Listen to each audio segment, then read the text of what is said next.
Hermanos y amigos, muy buenos días. Para mí es un gozo poder estar con ustedes en esta mañana compartiendo la palabra de Dios en un nuevo estudio aquí en el canal de YouTube de la Iglesia Bautista del Tunal. Sin más preámbulos, vamos a empezar el estudio en esta mañana. No sé si en los últimos meses, en las últimas semanas o en los últimos días hemos escuchado la palabra corrupción. Es un eslogan de las campañas presidenciales. Ellos prometen acabar con la corrupción. La pregunta que debemos hacernos, ¿será que estos hombres y estas mujeres por sí solos pueden acabar con la corrupción?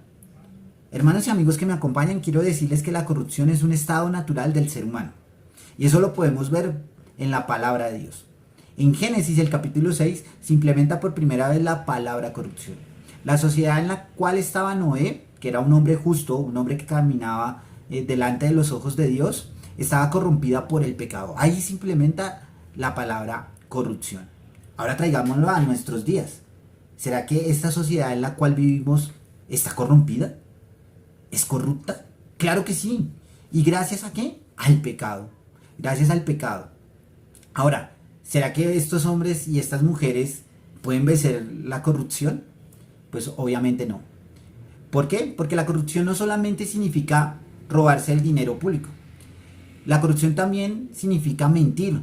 La corrupción también significa ser envidioso. La corrupción también significa no amar al prójimo. La corrupción también significa hablar mal de otros. Eso también es corrupción y es pecado. Y por eso el título de el estudio en esta mañana es una herencia corrupta. Tristemente, hermanos y amigos que me acompañan, nosotros somos herederos de una herencia corrupta.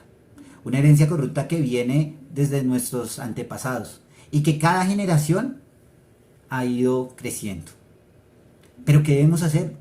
¿Cómo debemos comportarnos nosotros como creyentes? ¿Cómo debe comportarse esta sociedad? ¿Buscando a hombres y a mujeres para que acaben la corrupción? ¿Cómo podemos nosotros acabar la corrupción de esta sociedad? ¿Será que lo podemos hacer? ¿Será que hay una fórmula para hacerlo? Hermanos y amigos que me acompañan, claro que sí hay una forma de cómo vencer la corrupción. Pero no es como nos la están mostrando. No es como nos la están mostrando o como la quieren enseñar. No es de esa forma. No es porque una persona llegue a un cargo es que nosotros podemos combatir la corrupción. La corrupción la podemos combatir si tenemos una relación genuina con Dios. Si nosotros tenemos una relación genuina con Dios, podemos combatir esa corrupción. Lo podemos hacer. Pero ¿cómo podemos tener una relación genuina con Dios? ¿Cómo podemos mostrarle a esas personas que piensan que la única esperanza que tienen es por medio de un hombre? ¿Cómo les podemos mostrar eso? Bien, mis hermanos, debemos mostrar que la única forma para poder combatir esa corrupción es tener esperanza en Cristo Jesús. Es poder tener temor a Dios. Hay que enseñarles a nuestros niños desde muy pequeños el temor a Dios. Pero ese temor a Dios no es por medio del miedo, que a veces podemos disfrazar el temor. El temor a Dios no es tenerle miedo a Dios, sino ser obedientes, sino es cumplir su palabra, es poder caminar con el Señor, tener esa comunión con el Señor. Ese es el primer paso, tener un temor a Dios, tener una relación genuina con Él. Pero para lograr eso, debemos tener unos pasos. Y esos pasos también los vemos en la palabra de Dios. Dios envió a su Hijo para salvarnos a nosotros. Así como tuvo misericordia con Noé en ese tiempo, también tiene misericordia con nosotros en este tiempo. Que gracias a Cristo Jesús nosotros podemos combatir esa corrupción. Si queremos vencer la corrupción, no debemos buscarlo en hombres ni en mujeres que son igual o peor de pecadores que nosotros. Debemos buscar es a Dios, a Cristo Jesús como nuestro único y suficiente Salvador. Ahora, cuando nosotros conocemos al Señor como nuestro único y suficiente Salvador, pues vamos a tener la oportunidad de comenzar a crecer, de comenzar a combatir esa corrupción, a combatir el pecado de raíz. Y como les decía, a enseñar a nuestros niños desde muy pequeños que las cosas no se ganan fácil, sino que todo tiene un precio. Y que debemos enseñar que las cosas que hagamos, para bien o para mal, van a tener una consecuencia, para bien o para mal. Si le enseñamos al niño que puede robar, pues el niño cuando crezca va a ver que eso está bien y que puede robar. Pero si le enseñamos que el robar es malo, que eso no agrada a Dios, que eso no va conforme a la voluntad de Dios, pues ese niño cuando crezca va a entender y comprender que hay un castigo, que hay una disciplina por eso y que eso no agrada a Dios y no va a robar. Porque como les decía, también la corrupción se ve en eso. Quiero que me acompañen para entender un poco más acerca de la corrupción y acerca de cómo combatirla. Quiero que me acompañen a Primera de Pedro, el capítulo 1, versículo 4. El capítulo 1 de Primera de Pedro, el versículo 4. Quiero que vayamos allí a la palabra de Dios y estudiemos este versículo. Dice así la palabra de Dios: para una herencia incorruptible, incontaminada, inmarcesible, reservada en los cielos para vosotros.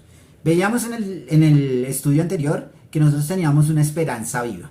La esperanza que tiene el ser humano en este momento es una esperanza muerta porque está basada en los hombres. La esperanza que nosotros tenemos es viva gracias a Cristo Jesús. Porque Cristo murió por nosotros, por nuestros pecados, y al tercer día resucitó de entre los muertos y nos da ¿qué? Vida eterna. El solo hecho de tener vida eterna nos da una esperanza viva. De que si en algún momento nosotros morimos, vamos a resucitar para la gloria de Dios. Eso lo debemos tener claro. También debemos tener claro que el Señor en algún momento va a venir por su iglesia, va a venir por nosotros para ir a glorificar su nombre, a reinar con Él. Esa es nuestra esperanza viva, esa es la esperanza que nosotros esperamos. Y esa es la esperanza que nosotros tenemos que mostrarle al mundo. Esa es la esperanza que nosotros debemos mostrarle al mundo. Pero también, ¿qué pasa cuando nosotros creemos en Cristo? ¿Será que tenemos una herencia corrupta? Mire lo que nos dice el versículo 4.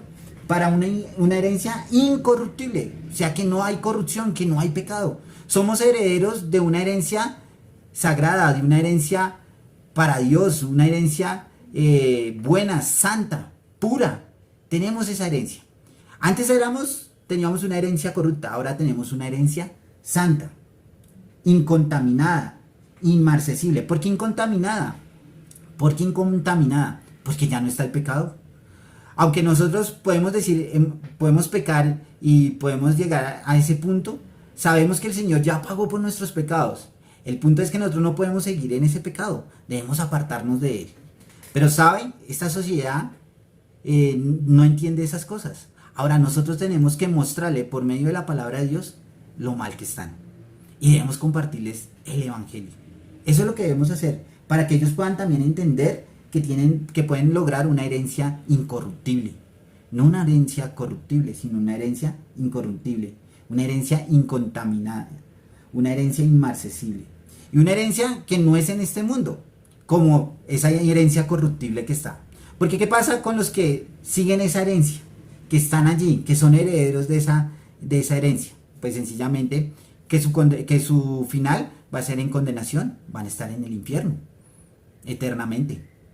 Pero ¿qué pasa con los que hemos creído en Cristo? Con los que nos hemos apartado de esa herencia corruptible. ¿Qué pasa con nosotros? Pues que vamos a estar con el Señor, que está reservada para nosotros en el cielo. Eso es lo que pasa, que si nosotros hemos creído en Cristo Jesús como nuestro único y suficiente Salvador, vamos a estar con Él reinando en los cielos. Ahí lo dice el mismo versículo. Porque está reservada en los cielos, ¿para quiénes? Para nosotros, para los que hemos creído en Cristo Jesús. O sea que una persona que está en esta herencia corruptible ¿puede heredar el reino de los cielos? Obviamente no, eso también lo dice la palabra de Dios. Pero los que hemos creído en Cristo como nuestro único y suficiente Salvador, podemos tener la plena confianza y la plena esperanza de que en el cielo tenemos una herencia reservada. Ahora, ¿qué debemos enseñarle a esta sociedad corrompida? Que gracias a ese pecado van a estar en condenación eterna, en el infierno. Que deben arrepentirse de su pecado, que deben arrepentirse de lo mal que han hecho, que deben creer en Cristo como su único y suficiente Salvador, que deben comenzar a trabajar en su vida, si han reconocido a Cristo como su Salvador, en trabajar en pro de hacer la voluntad de Dios. Y así podrán tener esa herencia incorruptible. Hermanos y amigos, la decisión está en nuestras manos. Lo que nos muestra el mundo es una herencia corruptible. Lo que nos muestra Dios es una herencia incorruptible. ¿En cuál lugar vamos a estar? ¿En la que nos muestra el mundo o en la que nos muestra Dios? Espero que si alguno que hoy nos acompañan no tiene una relación personal con Dios, sea el momento de tomar una decisión por Cristo, no por los hombres. Porque los hombres fallan. Cristo nunca. Vamos a orar. Señor y Padre, estamos muy agradecidos contigo. Gracias por este tiempo que nos regalas de tu palabra. Gracias por lo aprendido hoy, Señor. Que realmente seamos edificados por medio de tu palabra. Podamos tomar decisiones para la gloria tuya. Te damos gracias. Amén. Hermanos, nos vemos en una próxima.